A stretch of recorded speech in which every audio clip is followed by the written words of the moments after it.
State bank of ইন্ডিয়ার মালদা ব্রাঞ্চে 2018 সালের 5ই জুন এই চোরটাই আমার কাউন্টার থেকে টাকা চুরি করেছিল এবং এই ঘটনার পরিপ্রেক্ষিতেই শেষ অবধি আমাকেই চাকরি ছাড়তে হয়েছে।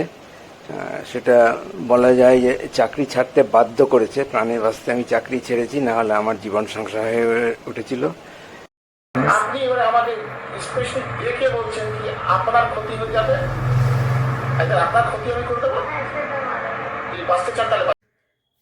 আমি আপনাকে বলবো যে আমি আপনার ক্ষতি করে দেবো, এই কথাটা হতেই পারে না। শুধু না, এই কথাটা মানে ন্যূনতম কল্পনার চেয়েও বাইরে। আপনার যে কথা থেকে মাথায় ঢুকলো যে আমাকে যা ইচ্ছা বলে দেবেন, এই কথাটা যা অপমানজনক, আর ওই যে আপনি ইচ্ছা করে করেছেন, এগুলো কথা এত অপমানজনক কল্পনা করতে পারি না। আমার এই বয়স অবধি আমি এর আগের চিফ ম্যানেজার 17 সাল থেকে আমি এরকম দুর্ব্যবহার পাচ্ছি টানা। তার আগে দুবার অ্যাটাক হয়েছে আমার উপর, কিন্তু সে লিখিত সব কিছু, এবং সেটাই নিয়ম। এভাবে বদমেজাজ দেখানো, বকাঝকা করা, এগুলো তো ব্যাংকের নিয়ম নেই। আপনি মেমো দিন, আমিও তার উত্তর দেবো।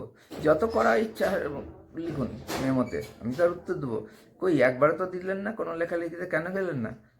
কারণ প্রমাণ রেখে আপনি করতে চাইলেন না, কারণ মিথ্যাচার প্রমাণ রেখে করতে গেলে আপনার বিপদ হতো।